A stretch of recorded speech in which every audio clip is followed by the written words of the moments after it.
Bengali study গাইডের পক্ষ থেকে সকল শ্রোতা বন্ধুদের স্বাগত। আজকে রবীন্দ্রনাথ ঠাকুরের গুপ্তধন গল্পটি তোমাদের শোনাব। অমাবস্যার নিশীথ রাত্রে। মৃত্যুঞ্জয় তান্ত্রিক মতে তাহাদের বহুকালের গৃহদেবতা জয়কালীর পূজায় বসিয়াছে।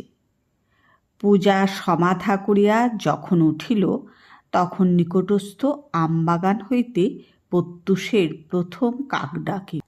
মৃত্যুঞ্জয় পশ্চাতে ফিরিয়া চাহিয়া দেখিল মন্দিরের দ্বার রুদ্ধ রহিয়াছে। তখন সে একবার দেবীর চরণতলে মস্তক ঠেকাইয়া তাহার আসন সরাইয়া দিল। সেই আসনের নিচে হইতে একটি কাঁঠাল কাঠের বাক্স বাহির হইল। পইতায় চাবি বাঁধা ছিল। সেই চাবি লাগাইয়া মৃত্যুঞ্জয় বাক্সটি খুলিল। খুলিবা মাত্রই চমকিয়া উঠিয়া মাথায় করাঘাত করিল। মৃত্যুঞ্জয়ের অন্দরের বাগান প্রাচীর দিয়া ঘেরা। সেই বাগানের এক প্রান্তে বড় বড় গাছের ছায়ার অন্ধকারে এই ছোট্ট মন্দিরটি। মন্দিরে জয়কালীর মূর্তি ছাড়া আর কিছুই নেই। তাহার প্রবেশদ্বার একটি মাত্র। মৃত্যুঞ্জয় বাক্সটি লইয়া অনেকক্ষণ নাড়াচাড়া করিয়া দেখিল। মৃত্যুঞ্জয় বাক্সটি খুলিবার পূর্বে তাহা বন্ধই ছিল, কেহ ভাঙেনি। মৃত্যুঞ্জয় 10 বার করিয়া প্রতিমার চারিদিকে ঘুরিয়া হাতড়াইয়া দেখিল, কিছুই পাইল না। পাগলের মতো হইয়া মন্দিরের দ্বার খুলিয়া ফেলিল। তখন ভোরের আলো ফুটিতেছে। মন্দিরের চারিদিকে মৃত্যুঞ্জয় ঘুরিয়া ঘুরিয়া বৃথা আশ্বাসে খুঁজিয়া বেড়াইতে লাগিল। সকালবেলাকার আলোক যখন পরিপুষ্ট হইয়া উঠিল, তখন সে বাহিরের চণ্ডীমণ্ডপে আসিয়া মাথায় হাত দিয়া বসিয়া ভাবিতে লাগিল। সমস্ত রাত্রি অনিদ্রার পর ক্লান্ত শরীরে একটু তন্দ্রা আসিয়াছে। এমন সময় হঠাৎ চমকিয়া উঠিয়া শুনিল, জয় হোক বাবা। সম্মুখে প্রাঙ্গণে এক জটা জুটধারী সন্ন্যাসী। মৃত্যুঞ্জয় ভক্তিভরে তাহাকে প্রণাম করিল। সন্ন্যাসী তাহার মাথায় হাত দিয়া আশীর্বাদ করিয়া কহিলেন, বাবা, তুমি মনের মধ্যে বৃথা শোক করিতেছ। শুনিয়া মৃত্যুঞ্জয় আশ্চর্য হইয়া উঠিল। কহিল, আপনি অন্তর্যামী? না হলে আমার শোক কেমন করিয়া বুঝিলেন? আমি তো কাহাকেও কিছু বলি নাই। সন্ন্যাসী কহিলেন, বৎস, আমি বলিতেছি, তোমার যাহা হারাইয়াছে সেজন্য তুমি আনন্দ করো, শোক করিও না। মৃত্যুঞ্জয় তাহার 2 পা জড়াইয়া ধরিয়া কহিল, আপনি তবে তো সমস্তই জানিয়াছেন। কেমন করিয়া হারাইয়াছে, কোথায় গেলে ফিরিয়া পাইব, তাহা না বলিলে আমি আপনার চরণ ছাড়িব না। সন্ন্যাসী কহিলেন, আমি যদি তোমার অমঙ্গল কামনা করিতাম তবে বলিতাম, কিন্তু ভগবতীর দয়া করিয়া যাহা হরণ করিয়াছেন সেজন্য শোক করিও না। মৃত্যুঞ্জয় সন্ন্যাসীকে প্রসন্ন করিবার জন্য সমস্ত দিন বিবিধ উপাচারে তাহার সেবা করিল। পরদিন প্রত্যুষে নিজের গুহাল হইতে লোটা ভরিয়া সফেন দুগ্ধ দুহিয়া লইয়া আসিয়া দেখিল সন্ন্যাসী নাই। মৃত্যুঞ্জয় যখন শিশু ছিল, তখন তাহার পিতামহ হরিহর একদিন এই চণ্ডীমণ্ডপে বসিয়া তামাক খাইতেছিলেন। তখন এমনি করিয়াই একটি সন্ন্যাসী জয় হোক বাবা বলিয়া এই প্রাঙ্গণে আসিয়া দাঁড়াইয়াছিলেন। হরিহর সেই সন্ন্যাসীকে কয়েকদিন বাড়িতে রাখিয়া বিধিমতো সেবার দ্বারা সন্তুষ্ট করিল। বিদায়কালে সন্ন্যাসী যখন জিজ্ঞাসা করিলেন, বৎস, তুমি কি চাও? হরিহর কহিল, বাবা, যদি সন্তুষ্ট হইয়া থাকেন তবে আমার অবস্থাটা একবার শুনুন। এককালে এই গ্রামে আমরা সকলের চেয়ে বর্ধিষ্ণু ছিলাম। আমার প্রপিতামহ দূর হইতে কুলীন আনাইয়া তাহার এক কন্যার বিবাহ দিয়াছিলেন। তাহার সেই দৈহিত্র বংশ আমাদিগকে ফাঁকি দিয়া আজকাল এই গ্রামে বড়লোক হইয়া উঠিয়াছে। আমাদের এখন অবস্থা ভালো নয়, কাজে ইহাদের অহংকার সহ্য করিয়া থাকি, কিন্তু আর সহ্য হয় না। কি করিলে আবার আমাদের বংশ বড় হইয়া উঠিবে সেই উপায় বলিয়া দিন, সেই আশীর্বাদ করুন। সন্ন্যাসী ঈষৎ হাসিয়া কহিলেন, বাবা, ছোট হইয়া সুখে থাকো, বড় হইবার চেষ্টায় শ্রেয় দেখি না। কিন্তু হরিহর তবু ছাড়িল না। বংশকে বড় করিবার জন্য সে সমস্ত স্বীকার করিতে রাজি আছে। তখন সন্ন্যাসী তাহার ঝুলি হইতে কাপড়ে মোড়া একটি তুলট কাগজের লিখন বাহির করিলেন। কাগজখানি দীর্ঘ, কোষ্ঠীপত্রের মতো গোটানো। সন্ন্যাসী সেটি মেজের উপর খুলিয়া ধরিলেন। হরিহর দেখিল তাহাতে নানা প্রকার চক্রে নানা সাংকেতিক চিহ্ন আঁকা, আর সকলের নিম্নে একটি প্রকাণ্ড ছড়া লেখা আছে। তাহার আরম্ভটা এইরূপ: পায়ে ধরে সাধা, না নাহি দেয় রাধা, শেষে দিল রা, পাগল ছাড়ো পা। তেঁতুল বটের কোলে, দক্ষিণে যাও চলে, ঈশান কোণে ঈশানী, কহে দিলাম নিশানী, ইত্যাদি। হরিহর কহিল, বাবা, কিছুই তো বুঝিলাম না। সন্ন্যাসী কহিলেন, কাছে রাখিয়া দাও, দেবীর পুজো করো। তাহার প্রাসাদে তোমার বংশে কেহ না কেহ এই লিখন বুঝিতে পারিবে। তখন সে এমন ঐশ্বর্য পাইবে, জগতে তাহার তুলনা নেই। হরিহর মিনতি করিয়া কহিল, বাবা, কি বুঝাইয়া দেবেন না? সন্ন্যাসী কহিলেন, না, সাধনা দ্বারা বুঝিতে হইবে। এমন সময় হরিহরের ছোট ভাই শঙ্কর আসিয়া উপস্থিত হইল।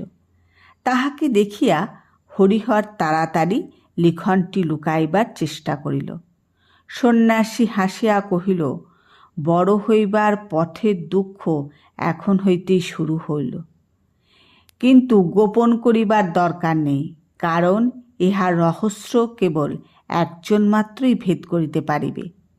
হাজার চেষ্টা করিলেও আর কেহ তাহা পারিবে না।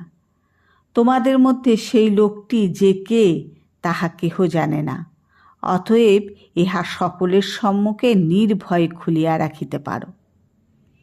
সন্ন্যাসী চলিয়া গেলেন, কিন্তু হরিহর এই কাগজটি লুকাইয়া না রাখিয়া থাকিতে পারিল না, পাছে আর কেহ ইহা হইতে লাভবান হয়, পাছে তাহার ছোট ভাই শঙ্কর ইহার ফল ভোগ করিতে পারে। এই আশঙ্কায় হরিহর এই কাগজটি একটি কাঁঠাল কাঠের বাক্সে বন্ধ করিয়া তাহাদের গৃহদেবতা জয়কালীর আসনতলে লুকাইয়া রাখিল। প্রত্যেক অমাবস্যায় নিশিত রাত্রে দেবীর পূজা সারিয়া সে একবার করিয়া সেই কাগজটি খুলিয়া দেখিত। যদি দেবী প্রসন্ন হইয়া তাহাকে অর্থ বুঝিবার শক্তি দেন। শঙ্কর কিছুদিন হইতে হরিহরকে মিনতি করিতে লাগিল, দাদা, আমাকে সেই কাগজটা একবার ভালো করিয়া দেখিতে দাও না। হরিহর কহিল, দূর পাগল, সে কাগজ কি আছে? বেটা ভণ্ড সন্ন্যাসী কাগজে কতকগুলো হিজিবিজি কাটিয়া আমাকে ফাঁকি দিয়া গেল, আমি সে পুড়িয়া ফেলিয়াছি। শঙ্কর চুপ করিয়া রহিল। হঠাৎ একদিন শঙ্করকে ঘরে দেখিতে পাওয়া গেল না। তাহার পর হইতে সে নিরুদ্দেশ।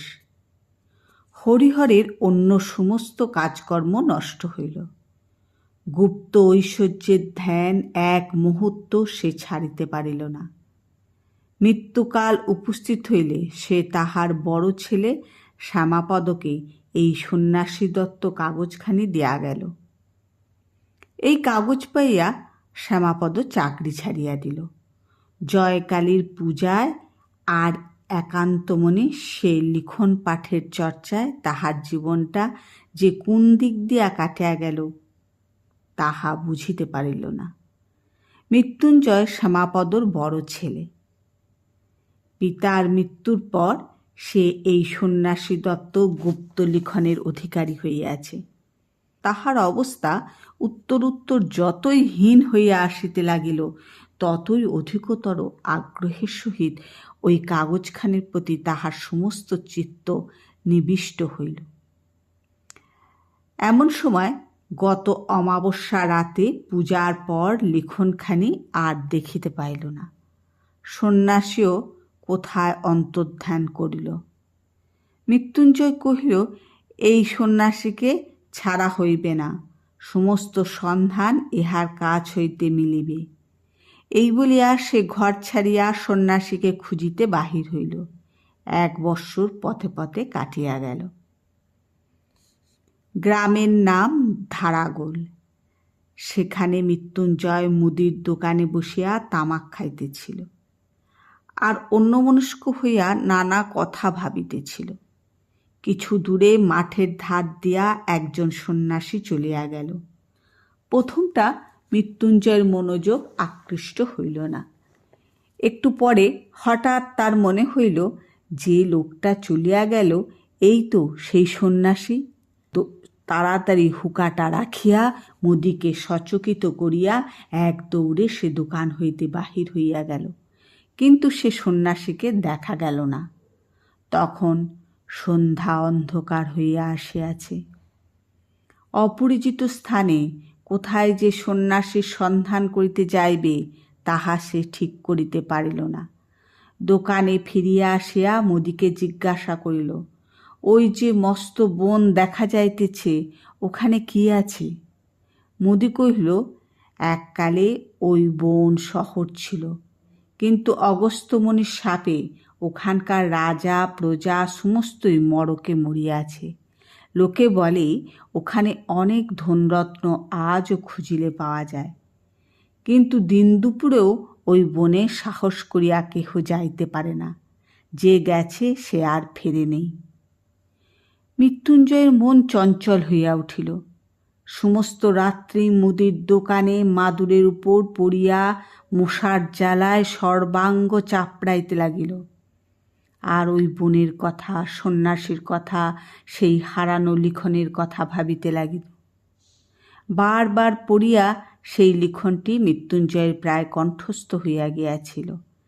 তাই এই অনিদ্রা অবস্থায় কেবলই তাহার মাথায় ঘুরিতে লাগিল, পায়ে ধরে সাধা, রা নাহি দেয় রাধা, শেষে দিলা রা, পাগল ছাড়ো পা। মাথা গরম হইয়া উঠিল। কোনো মতেই এই কটা ছত্র সে মনে হইতে দূর করিতে পারিল না।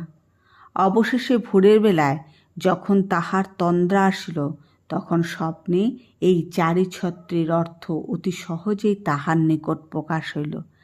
রা নাহি দেয় রাধা, অতএব রাধার রা না থাকিলে ধা রহিল। শেষে দিল রা, অতএব হইল ধারা। পাগল ছাড়ো পা, পাগল এর পা ছাড়িলে গোল বাকিতে রহিল, অতএব সমস্তটা মিলিয়ে হইল ধারাগোল। এই জায়গাটার নাম তো ধারাগোলই বটে। স্বপ্ন ভাঙিয়া মৃত্যুঞ্জয় লাফাইয়া উঠিল। সমস্ত দিন বনের মধ্যে ফিরিয়া সন্ধ্যাবেলায় বহু কষ্টে পথ খুঁজিয়া অনাহারে মৃতপ্রায় অবস্থায় মৃত্যুঞ্জয় গ্রামে ফিরিল।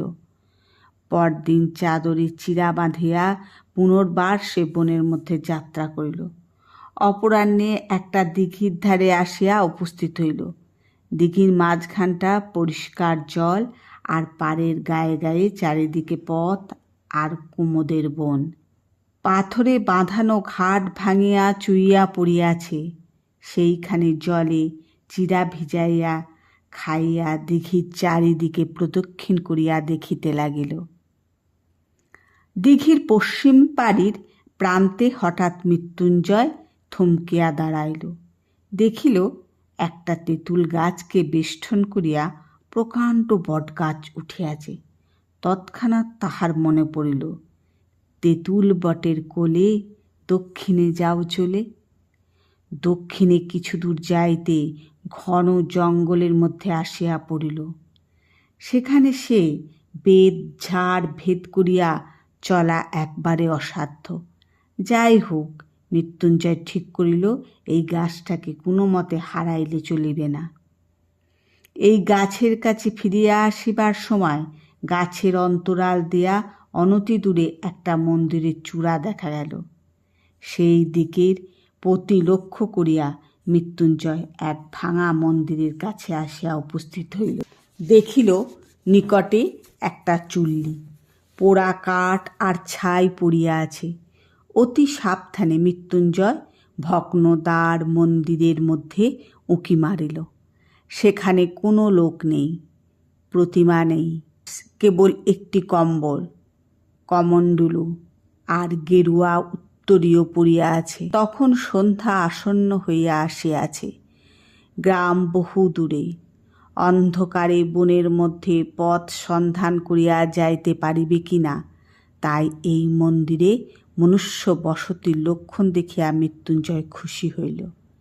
মন্দির হইতে একটি বৃহৎ প্রস্তরখণ্ড ভাঙিয়া দ্বারের কাছে পড়িয়াছিল। সেই পাথরের উপর বসিয়া নত শিরে ভাবিতে ভাবিতে মৃত্যুঞ্জয় হঠাৎ পাথরের গায়ে কি যেন লেখা দেখিতে পাইল। ঝুঁকিয়া পড়িয়া দেখিল একটি চক্র আঁকা। তাহার মধ্যে কতক স্পষ্ট কতক লুপ্তপ্রায় ভাবে নিম্নলিখিত সাংকেতিক অক্ষর লেখা আছে। এই চক্রটি মৃত্যুঞ্জয় সুপরিচিত। কত অমাবস্যার রাত্রে পূজাগৃহে সুগন্ধ ধূপের ধূমে ঘৃত দীপালোকে তুলট কাগজে অঙ্কিত এই চক্রচিহ্নের উপর ঝুঁকিয়া পড়িয়া রহস্য ভেদ করিবার জন্য একাগ্র মনে সে দেবীর প্রসাদ যাচাঞ্চা করিয়াছে। আজ অভীষ্ট সিদ্ধির অত্যন্ত সন্নিকটে আসিয়া তাহার সর্বাঙ্গ যেন কাঁপিতে লাগিল। পাছে তীরে আসিয়া তরি ডুবে, পাছে সামান্য একটা ভুলে তাহার সমস্ত নষ্ট হইয়া যায়, পাছে সেই সন্ন্যাসীর পূর্বে আসিয়া সমস্ত উদ্ধার করিয়া লইয়া গিয়া থাকে। এই আশঙ্কায় তাহার বুকের মধ্যে তোলপাড় করিতে লাগিল। এমন যে তাহার কি কর্তব্য তাহা সে ভাবিয়া পাইল না। তাহার মনে হইল সে হয়তো তাহার ঐশ্বর্য ভাণ্ডারের ঠিক উপরেই বসিয়া আছে, অথচ কিছুই জানিতে পাইতেছে না। বসিয়া বসিয়া সে কালী নাম জপ করিতে লাগিল। সন্ধ্যার অন্ধকার নিবিড় হইয়া আসিল। ঝিল্লির ধ্বনিতে বনভূমি মুখর হইয়া উঠিল। এমন সময় কিছু দূরে ঘন বনের মধ্যে অগ্নির দীপ্তি দেখা গেল। মৃত্যুঞ্জয় তাহার পোস্তারাসন ছাড়িয়া উঠিয়া পড়িল, আর সেই শিখা লক্ষ্য করিয়া চলিতে লাগিল। বহু কষ্টে কিছু দূর গিয়া একটা অশ্বত্থ গাছের গুড়ির অন্তরাল হইতে স্পষ্ট দেখিতে পাইল তাহার সেই পরিচিত সন্ন্যাসী অগ্নির আলোকে সেই তুলটের লিখন মেলিয়া একটি কাঠি দিয়া ছায়ের উপর এক মনে অঙ্ক কষিতেছে। মৃত্যুঞ্জয়ের ঘরের সেই পৈতৃক তুলটের লিখন। আরে ভণ্ড, চোর! এই জন্যই সে মৃত্যুঞ্জয়কে শোক করিতে নিষেধ করিয়াছিল বটে। সন্ন্যাসী একবার করিয়া অঙ্ক কষিতেছে আর একটা মাপ কাঠি লইয়া জমি মাপিতেছে। কিয়দ্দূর মাপিয়া হতাশ হইয়া ঘাড় নাড়িয়া পুনর্বার আসিয়া অঙ্ক কষিতে প্রবৃত্ত হইতেছে। এমনি করিয়া রাত্রি যখন অবসান প্রায়, যখন নিশান্তের শীত বায়ুতে বনস্পতির অগ্রশাখার পল্লবগুলি মর্মরিত হইয়া উঠিল, তখন সন্ন্যাসী সেই লিখনপত্র গুটাইয়া লইয়া চলিয়া গেল। মৃত্যুঞ্জয় কি করিবে ভাবিয়া পাইল না। ইহা সে নিশ্চয় বুঝিতে পারিল যে সন্ন্যাসীর সাহায্য ব্যতীত এই লিখনের রহস্য ভেদ করা তাহার সাধ্য হইবে না। লুব্ধ সন্ন্যাসী যে মৃত্যুঞ্জয়কে সাহায্য করিবে না তাহাও নিশ্চিত। অতএব গোপনে সন্ন্যাসীর প্রতি দৃষ্টি রাখা ছাড়া অন্য উপায় নেই। কিন্তু দিনের বেলায় গ্রামে না গেলে তাহার আহার মিলিবে না। অতএব অন্তত কাল সকালে একবার গ্রামে যাওয়া আবশ্যক। ভোরের দিকে অন্ধকার একটু ফিকা হইবা মাত্র সে গাছ হইতে নামিয়া পড়িল। যেখানে সন্ন্যাসী ছায়ের মধ্যে আঁক কষিতেছিল সেখানে ভালো করিয়া দেখিল, কিছুই বুঝিল না। চতুর্দিকে ঘুরিয়া দেখিল, অন্য বনখণ্ডের সঙ্গে কোনো প্রভেদ নেই। বনতলের অন্ধকার ক্রমে যখন ক্ষীণ হইয়া আসিল তখন মৃত্যুঞ্জয় অতি সাবধানে চারিদিক দেখিতে দেখিতে গ্রামের উদ্দেশ্যে চলিল। তাহার ভয় ছিল পাছে সন্ন্যাসী তাহাকে দেখিতে পায়। সে দোকানে মৃত্যুঞ্জয় আশ্রয় গ্রহণ করিয়াছিল। তাহার নিকটে একটি কায়স্থ গৃহিণী ব্রত উদযাপন করিয়া সেদিন ব্রাহ্মণ ভোজন করাইতে প্রবৃত্ত ছিল। সেইখানে আজ মৃত্যুঞ্জয়ের আহার জুটিয়া গেল। কয়েকদিন আহারের কষ্টের পর আজ তাহার ভোজনটি গুরুতর হইয়া উঠিল।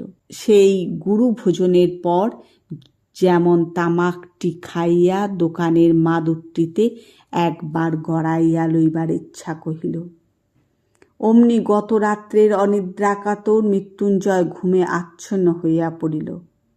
মৃত্যুঞ্জয় স্থির করিয়াছিল আজ সকাল সকাল আহারাদি করিয়া যথেষ্ট বেলা থাকিতে বাহির হইবে। ঠিক তাহার উল্টোটি হইল। যখন তাহার নিদ্রা ভঙ্গ হইল তখন সূর্য অস্ত গিয়াছে, তবু মৃত্যুঞ্জয় দমিল না। অন্ধকারেই বনের মধ্যে সে প্রবেশ করিল। দেখিতে দেখিতে রাত্রি ঘনীভূত হইয়া আসিল। গাছের ছায়ার মধ্যে দৃষ্টি আর চলে না, জঙ্গলের মধ্যে অবরুদ্ধ হইয়া যায়। মৃত্যুঞ্জয় যে কোন দিকে কোথায় যাইতেছে তাহা কিছুই ঠাহর পাইল না। রাত্রি যখন অবসান হইল তখন দেখিল সমস্ত রাত্রি সে বনের প্রান্তে একই জায়গায় ঘুরিয়া ঘুরিয়া বেড়াইয়াছে। কাকের দল কা কা শব্দে গ্রামের দিকে উড়িল। এই শব্দ মৃত্যুঞ্জয়ের কানে ব্যঙ্গপূর্ণ ধিক্কার বাক্যের মতো শোনাইল। গণনায় বারংবার ভুল, আর সেই ভুল সংশোধন করিতে করিতে অবশেষে সন্ন্যাসী সুরঙ্গের পথ আবিষ্কার করিয়াছেন। সুরঙ্গের মধ্যে মশাল লইয়া তিনি প্রবেশ করিলেন। বাঁধানো ভিত্তির গায়ে শ্যাতলা পড়িয়াছে, মাঝে মাঝে এক এক জায়গায় জল চুইয়া পড়িতেছে। স্থানে স্থানে কতকগুলা ভেগ গায়ে গায়ে স্তূপাকার হইয়া নিদ্রা দিতেছে। এই পিছল পথ দিয়া কিছু দূর যাইতে সন্ন্যাসী দেখিলেন সম্মুখে দেয়াল উঠিয়াছে, পথ অবরুদ্ধ। কিছুই বুঝিতে পারিলেন না। দেয়ালের সর্বত্র লৌহদণ্ড দিয়া সবলে আঘাত করিয়া দেখিলেন কোথাও ফাঁকা আওয়াজ দিতেছে না, কোথাও রন্ধ্র নেই। এই পথটার যে এখানেই শেষ তাহা নিঃসন্দেহ। আবার সেই কাগজ খুলিয়া মাথায় হাত দিয়া বসিয়া ভাবিতে লাগিলেন। সে রাত্রি এমনি করিয়া কাটিয়া গেল। পরদিন পুনর্বার গণনা সারিয়া সুরঙ্গে প্রবেশ করিলেন। সেদিন গুপ্ত সংকেত অনুসরণপূর্বক একটি বিশেষ স্থান হইতে পাথর খসাইয়া এক শাখা পথ আবিষ্কার করিলেন। সেই পথে চলিতে চলিতে আবার এক জায়গায় পথ অবরুদ্ধ হইয়া গেল। অবশেষে পঞ্চম রাত্রে সুরঙ্গের মধ্যে প্রবেশ করিয়া সন্ন্যাসী বলিয়া উঠিলেন, আজ আমি পথ পাইয়াছি, আজ আর আমার কোনো মতেই ভুল হইবে না। পথ অত্যন্ত জটিল, তাহার শাখা পোশাকার অন্ত নেই। কোথাও এত সংকীর্ণ যে গুড়ি মারিয়া যাইতে হয়। বহু যত্নে মশাল ধরিয়া চলিতে চলিতে সন্ন্যাসী একটা গোলাকার ঘরের মতো জায়গায় আসিয়া পৌঁছালেন। সেই ঘরের মাঝখানে একটা বৃহৎ ইঁদারা। মশালের আলোকে সন্ন্যাসী তাহার তল দেখিতে পাইলেন না। ঘরের ছাদ হইতে একটা মোটা প্রকাণ্ড লৌহ শৃঙ্খল ইঁদারার মধ্যে নামিয়া গেছে। সন্ন্যাসী প্রাণপণ বলে ঠেলিয়া এই শৃঙ্খলটাকে অল্প একটুখানি নাড়াইবার ঢং করিয়া একটা শব্দ ইদারায় গহ্বর হইতে উত্থিত হইয়া ঘরময় প্রতিধ্বনিত হইতে লাগিল। সন্ন্যাসী উচ্চৈস্বরে বলিয়া উঠিলেন, পাইয়াছি।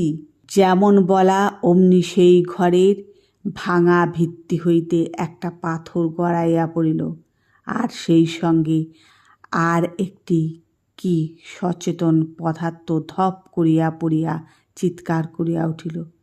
সন্ন্যাসী এই অকস্মাৎ শব্দে চমকিয়া উঠিতেই তাহার হাত হইতে মশাল পড়িয়া নিবিয়া গেল। সন্ন্যাসী জিজ্ঞাসা করিলেন, তুমি কে? কোনো উত্তর পাইলেন না। তখন অন্ধকার হাতড়াইতে গিয়া তাহার হাতে একটি মানুষের দেহ ঠেকিল। তাহাকে নাড়া দেয়া জিজ্ঞাসা করিলেন, কে তুমি? কোনো উত্তর পাইলেন না। লোকটা অচেতন হইয়া আছে। তখন চকমকি ঠুকিয়া ঠুকিয়া সন্ন্যাসী অনেক কষ্টে মশাল ধরাইলেন।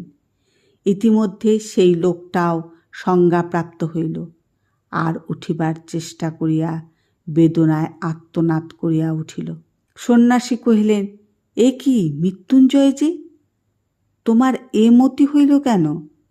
মৃত্যুঞ্জয় কহিল, বাবা মাপ করো, ভগবান আমাকে শাস্তি দিয়াছেন।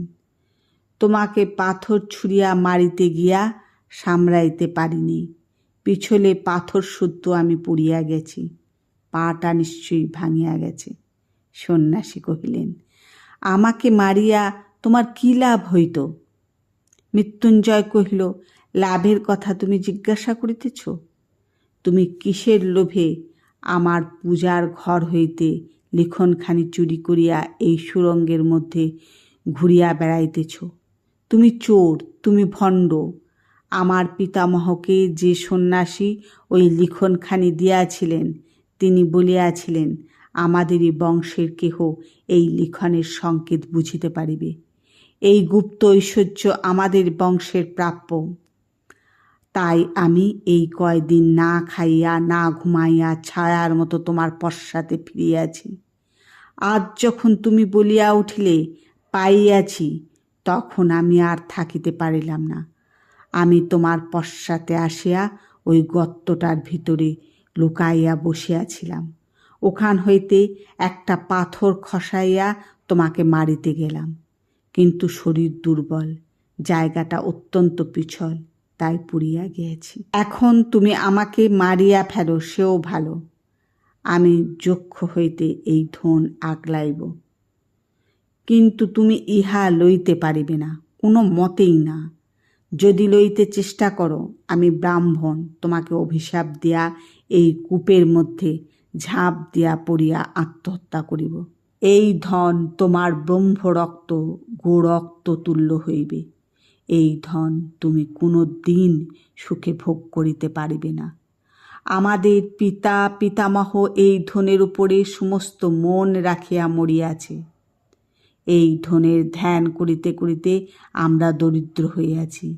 এই ধনের সন্ধানে আমি বাড়িতে অনাথা স্ত্রী ও শিশু সন্তান ফেলিয়া অনিদ্রা ছাড়িয়া লক্ষ্মী ছাড়া পাগলের মতো মাঠে মাঠে ঘুরিয়া বেড়াইতেছি। এই ধন তুমি আমার চোখের সম্মুখে কখনো লইতে পারিবে না। সন্ন্যাসী কহিলেন, মৃত্যুঞ্জয়, তবে শোনো, সমস্ত কথা তোমাকে বলি। তুমি জানো তোমার পিতামহের এক কনিষ্ঠ সহোদর ছিল, তার নাম ছিল শঙ্কর। মৃত্যুঞ্জয় কহিল, হ্যাঁ, তিনি নিরুদ্দেশ হইয়া বাহির হইয়া গিয়াছেন। সন্ন্যাসী কহিলেন, আমি সেই শঙ্কর। মৃত্যুঞ্জয় হতাশ হইয়া দীর্ঘ নিঃশ্বাস ফেলিল। এতক্ষণ এই গুপ্তধনের উপরে তাহার যে একমাত্র দাবি সে সাব্যস্ত করিয়া বসিয়াছে, তাহারই বংশের আত্মীয় আসিয়া সে দাবি নষ্ট করিয়া দিল। শঙ্কর কহিলেন, দাদা সন্ন্যাসীর নিকট হইতে লিখন পাইয়া অবধি আমার কাছে তাহা বিধিমতে লুকাইবার চেষ্টা করিতেছিলেন, কিন্তু তিনি যতই গোপন করিতে লাগিলেন আমার উৎসুক্য ততই বাড়িয়া উঠিল। তিনি দেবীর আসনের নিচে বাক্সের মধ্যে ওই লিখনখানি লুকাইয়া রাখিয়াছিলেন। আমি তাহার সন্ধান পাইলাম, আর দ্বিতীয় চাবি বানাইয়া প্রতিদিন অল্প অল্প করিয়া সমস্ত কাগজখানা নকল করিতে লাগিলাম। যেদিন নকল শেষ হইল সেই দিনই আমি এই ধনের সন্ধানে ঘর ছাড়িয়া বাহির হইলাম। আমারও ঘরে অনাথা স্ত্রী এবং একটি শিশু সন্তান ছিল। আজ তাহারা কেহ বাঁচিয়া নেই। কত দেশ দেশান্তরে ভ্রমণ করিয়াছি, তাহা বিস্তারিত বর্ণনার প্রয়োজন নেই। সন্ন্যাসী দত্ত এই লিখন নিশ্চয়ই কোনো সন্ন্যাসী আমাকে বোঝাইয়া দিতে পারিবেন, এই মনে করিয়া অনেক সন্ন্যাসীর আমি সেবা করিয়াছি। অনেক ভণ্ড সন্ন্যাসী আমার ওই কাগজের সন্ধান পাইয়া তাহা হরণ করিবারও চেষ্টা করিয়াছে। এইরূপে কত বৎসরের পর বৎসর কাটিয়াছে। আমার মনে এক মুহূর্তের জন্য সুখ ছিল না, শান্তি ছিল না। অবশেষে পূর্বজন্মার্জিত পুণ্যের বলে কুমায়ুন পর্বতে বাবা স্বরূপানন্দ স্বামীর সঙ্গ পাইলাম।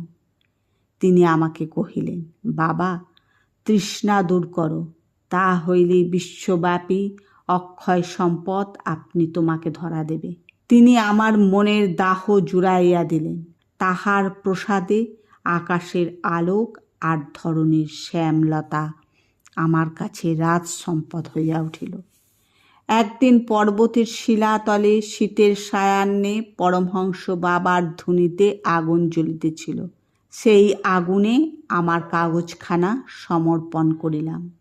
বাবা ঈষৎ একটু হাসিলেন। সে হাসির অর্থ তখন বুঝি নাই, আজ বুঝিয়াছি। তিনি নিশ্চয়ই মনে মনে বলিয়াছিলেন, কাগজখানা ছাই করিয়া ফেলা সহজ, কিন্তু বাসনা এত সহজে ভস্মসাৎ হয় না। কাগজখানার যখন কোনো চিহ্ন রহিল না, তখন আমার মনের চারিদিক হইতে একটা নাক পাশ বন্ধন যেন সম্পূর্ণরূপে খুলিয়া গেল। মুক্তির অপূর্ব আনন্দ আমার চিত্ত পরিপূর্ণ হইয়া উঠিল। আমি মনে করিলাম, এখন হইতে আমার আর কোনো ভয় নেই। আমি জগতে কিছুই চাহি না। ইহার অনতিকাল পরে পরমহংস বাবার সঙ্গ হইতে চ্যুত হইলাম। তাহাকে অনেক খুঁজিলাম, কোথাও তাহার দেখা পাইলাম না। আমি তখন সন্ন্যাসী হইয়া নিরাসক্ত চিত্তে ঘুরিয়া বেড়াইতে লাগিলাম। অনেক বৎসর কাটিয়া গেল, সেই লিখনের কথা প্রায় ভুলিয়াই গেলাম। এমন সময় একদিন সেই ধারাগোলের বনের মধ্যে প্রবেশ করিয়া একটা ভাঙা মন্দিরের মধ্যে আশ্রয় লইলাম। দুই একদিন থাকিতে থাকিতে দেখিলাম মন্দিরের ভিতে স্থানে স্থানে নানা প্রকার চিহ্ন আঁকা আছে। এই চিহ্নগুলি আমার পূর্ব পরিচিত। এককালে বহুদিন যাহার সন্ধানে ফিরিয়াছিলাম, তাহার যে নাগাল পাওয়া যাইতেছে, তাহাতে আমার সন্দেহ রহিল না। আমি কহিলাম, এখানে আর থাকা হইবে না, এ বন ছাড়িয়া চলিলাম। কিন্তু ছাড়িয়া যাওয়া ঘটিল না। মনে হইল, দেখাই যাক না কি আছে। কৌতূহল একবারে নিবৃত্ত করিয়া যাওয়াই ভালো। চিহ্নগুলো লইয়া অনেক আলোচনা করিলাম, কোনো ফল হইল না। বারবার মনে হইতে লাগিল, কেন যে কাগজখানা পুড়াইয়া ফেলিলাম, সেইখানা রাখিলেই বা কি ক্ষতি ছিল।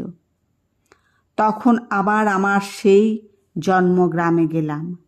আমাদের পৈতৃক ভিটায় নিতান্ত দুরাবস্থা দেখিয়া মনে মনে করিলাম, আমি সন্ন্যাসী, আমার ধন রত্নের কোনো প্রয়োজন নেই। কিন্তু এই গরিবরা তো গৃহী, সেই গুপ্তধন ইহাদের জন্য উদ্ধার করিয়া দিলে তাহাতে দোষ নেই। সেই লিখন কোথায় আছে জানিতাম, তাহা সংগ্রহ করা আমার পক্ষে কিছুমাত্র কঠিন হইল না। তাহার পর একটি বৎসর ধরিয়া এই কাগজখানা লইয়া এই নির্জন বনের মধ্যে গণনা করিয়াছি আর সন্ধান করিয়াছি। মনে আর কোনো চিন্তা ছিল না। যত বারংবার বাধা পাইতে লাগিলাম, ততই উত্তর উত্তর আগ্রহ আরও বাড়িয়া চলিল। উন্মত্তের মতো অহরাত্র এই এক অধ্যাবসায় নিবিষ্ট রহিলাম। ইতিমধ্যে কখন তুমি আমার অনুসরণ করিতেছ তাহা জানিতে পারিনি। আমি সহজ অবস্থায় থাকিলে তুমি কখনোই নিজেকে আমার কাছে গোপন রাখিতে পারিতে না, কিন্তু আমি তন্ময় হইয়াছিলাম। বাহিরের ঘটনায় আমার দৃষ্টি আকর্ষণ করিত না। তাহার পরে যাহা খুঁজিতেছিলাম আজ এইমাত্র তাহা আবিষ্কার করিয়াছি। এখানে যাহা আছে পৃথিবীতে কোনো রাজরাজেশ্বরের ভাণ্ডারেও এত ধন নেই। আর একটিমাত্র সংকেত ভেদ করিলেই সেই ধন পাওয়া যাইবে। এই সংকেতটি সর্বাপেক্ষা দুরূহ, কিন্তু এই সংকেতও আমি মনে মনে ভেদ করিয়াছি, সেই জন্যই পাইয়াছি বলিয়া মনের উল্লাসে চিৎকার করিয়া উঠিয়াছিলাম। যদি ইচ্ছা করি তবে আর এক দণ্ডের মধ্যে সেই স্বর্ণ মাণিক্যের ভাণ্ডারের মাঝখানে গিয়া দাঁড়াইতে পারি। মৃত্যুঞ্জয় শঙ্করের পা জড়াইয়া ধরিয়া কহিল, তুমি সন্ন্যাসী, তোমার তো ধনের কোনো প্রয়োজন নেই। আমাকে সেই ভাণ্ডারের মধ্যে লইয়া যাও, আমাকে বঞ্চিত করিও না। শঙ্কর কহিলেন, আজ আমার শেষ বন্ধন মুক্ত হইয়াছে। তুমি ওই যে পাথর ফেলিয়া আমাকে মারিবার জন্য উদ্যত হইয়াছিলে, তাহার আঘাত আমার শরীরে লাগেনি, কিন্তু তাহা আমার মহাবরণকে ভেদ করিয়াছে। তৃষ্ণার করাল মূর্তি আজ আমি দেখলাম। আমার গুরু পরমহংসদেবের নিগূঢ় প্রশান্ত হাস্য এতদিন পরে আমার অন্তরের কল্যাণ দ্বীপে অনির্বাণ আলোক শিখা জ্বালাইয়া তুলিল। মৃত্যুঞ্জয় শঙ্করের পা ধরিয়া পুনর্বার কাতরস্বরে কহিল, তুমি মুক্ত পুরুষ, আমি মুক্ত নহি। আমি মুক্তি চাহি না, আমাকে এই ঐশ্বর্য হইতে বঞ্চিত করিতে পারিবে না। সন্ন্যাসী কহিলেন, বৎস, তবে তুমি তোমার এই লিখনটিও লও। যদি ধন খুঁজিয়া লইতে পারো তবে লইও। এই বলিয়া তাহার যষ্টি ও লিখনপত্র মৃত্যুঞ্জয়ের কাছে রাখিয়া সন্ন্যাসী চলিয়া গেলেন। মৃত্যুঞ্জয় কহিল, আমাকে দয়া করো, আমাকে ফেলিয়া যাইও না, আমাকে দেখাইয়া দাও। কোনো উত্তর পাইল না। তখন মৃত্যুঞ্জয় যষ্টির উপর ভর করিয়া হাতড়াইয়া সুড়ঙ্গ হইতে বাহির হইবার চেষ্টা করিল, কিন্তু পথ অত্যন্ত জটিল, গোলক ধাঁধার মতো। বারবার বাধা পাইতে লাগিল। অবশেষে ঘুরিয়া ঘুরিয়া ক্লান্ত হইয়া এক জায়গায় শুইয়া পড়িল এবং নিদ্রা আসিতে বিলম্ব হইল না। ঘুম হইতে যখন জাগিল তখন রাত্রে কি দিন কি কত বেলা তাহা জানিবার কোনো উপায় ছিল না। অত্যন্ত ক্ষুধাবোধ হইলে মৃত্যুঞ্জয় চাদরের প্রান্ত হইতে চিরা খুলিয়া লইয়া খাইল। তাহার পর আর একবার হাতড়াইয়া সুড়ঙ্গ হইতে বাহির হইবার পথ খুঁজিতে লাগিল। নানা স্থানে বাঁধা পাইয়া বসিয়া পড়িল। তখন চিৎকার করিয়া ডাকিল, ওগো সন্ন্যাসী, তুমি কোথায়? তাহার সেই ডাক সুড়ঙ্গের সমস্ত শাখা পোশাখা হইতে বারংবার প্রতিধ্বনিত হইতে লাগিল। অনতি দূর হইতে উত্তর আসিল, আমি তোমার নিকটেই আছি, কি চাও বলো। মৃত্যুঞ্জয় কাতরস্বরে কহিল, কোথায় ধন আছে আমাকে দয়া করিয়া দেখাইয়া দাও। তখন আর কোনো সাড়া পাওয়া গেল না। মৃত্যুঞ্জয় বারংবার ডাকিল, কোনো সাড়া পাইল না। দণ্ড প্রহরের দ্বারা অবিভক্ত এই ভূতলগত চিররাত্রির মধ্যে মৃত্যুঞ্জয় আর একবার ঘুমাইয়া রহিল। ঘুম হইতে আবার সেই অন্ধকারের মধ্যে জাগাইয়া উঠিল। চিৎকার করিয়া উঠিল, ওগো, আছো কি? নিকট হইতে উত্তর পাইল, এখানেই আছি, কি চাও? মৃত্যুঞ্জয় কহিল, আমি আর কিছু চাহি না, আমাকে এই সুড়ঙ্গ হইতে উদ্ধার করিয়া লইয়া যাও। সন্ন্যাসী জিজ্ঞাসা করিলেন, তুমি ধন চাও না? মৃত্যুঞ্জয় কহিল, না, চাহি না। তখন চকমকি ঠোকার শব্দ উঠিল এবং কিছুক্ষণ পরে আলো জ্বলিল। সন্ন্যাসী কহিলেন, তবে এসো মৃত্যুঞ্জয়, এই সুড়ঙ্গ হইতে বাইরে যাই। মৃত্যুঞ্জয় কাতস্বরে কহিল, বাবা, নিতান্তই কি এই সমস্ত ব্যর্থ হইবে? এত কষ্টের পরেও ধন কি পাইব না? তৎক্ষণাৎ মশাল নিভিয়া গেল। মৃত্যুঞ্জয় কহিল, কি নিষ্ঠুর! বলিয়া সেইখানে বসিয়া পড়িয়া ভাবিতে লাগিল। সময়ের কোনো পরিমাণ নেই, অন্ধকারের কোনো অন্ত নেই। মৃত্যুঞ্জয়ের ইচ্ছা করিতে লাগিল তাহার সমস্ত শরীর মনের বলে এই অন্ধকারটাকে ভাঙিয়া চূর্ণ করিয়া ফেলে। আলোক, আকাশ আর বিশ্বচ্ছবির বৈচিত্র্যের জন্য তাহার প্রাণ ব্যাকুল হইয়া উঠিল। কহিল, ওগো সন্ন্যাসী, ওগো নিষ্ঠুর সন্ন্যাসী, আমি ধন চাই না, আমাকে উদ্ধার করো। সন্ন্যাসী কহিলেন, ধন চাও না? তবে আমার হাত ধরো, আমার সঙ্গে চলো। এবারে আর আলো জ্বলিল না। এক হাতে যষ্টি ও এক হাতে সন্ন্যাসীর উত্তরীয় ধরিয়া মৃত্যুঞ্জয় ধীরে ধীরে চলিতে লাগিল। বহুক্ষণ ধরিয়া অনেক আঁকা বাঁকা পথ দিয়া অনেক ঘুরিয়া ফিরিয়া এক জায়গায় আসিয়া সন্ন্যাসী কহিলেন, দাঁড়াও। মৃত্যুঞ্জয় দাঁড়াইল। তাহার পরে একটা মরচে পড়া লোহার দ্বার খোলার উৎকট শব্দ শোনা গেল। সন্ন্যাসী মৃত্যুঞ্জয়ের হাত ধরিয়া কহিলেন, এসো। মৃত্যুঞ্জয় অগ্রসর হইয়া যেন একটা ঘরে প্রবেশ করিল। তখন আবার চকমকে ঠোকার শব্দ শোনা গেল। কিছুক্ষণ পর যখন মশাল জ্বলিয়া উঠিল, এ কি আশ্চর্য দৃশ্য! চারিদিকে দেয়ালের গায়ে মোটা মোটা সোনার পাত, ভূগর্ভ রুদ্ধ কঠিন সূর্যলোক পুঞ্জের মতো স্তরে স্তরে সজ্জিত। মৃত্যুঞ্জয়ের চোখ দুটো জ্বলিতে লাগিল। সে পাগলের মতো বলিয়া উঠিল, এ সোনা আমার, এ আমি কোনো মতে ফেলিয়া যাইতে পারিব না। সন্ন্যাসী কহিলেন, আচ্ছা, ফেলিয়া যাইও না। এই মশাল রইল, আর এই ছাতু, চিরা আর বড় এক ঘটি জল রাখিয়া গেলাম।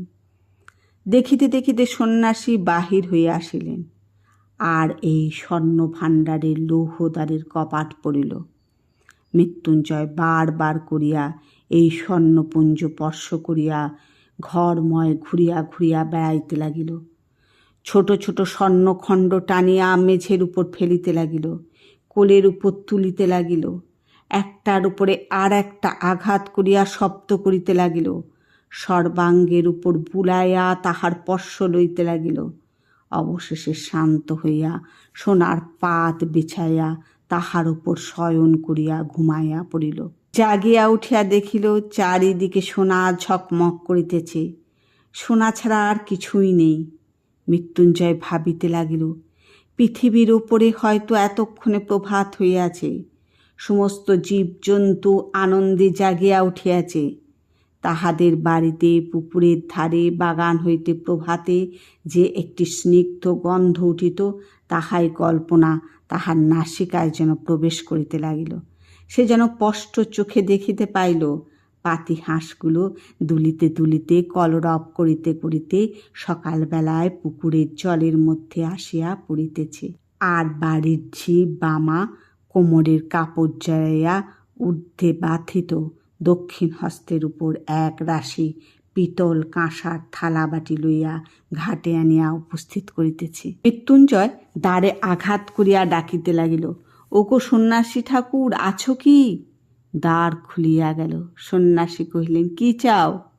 মৃত্যুঞ্জয় কহিল, আমি বাহিরে যাইতে চাই, কিন্তু সঙ্গে এই সোনার দু একটা পা তো কি লইয়া যাইতে পারিব না?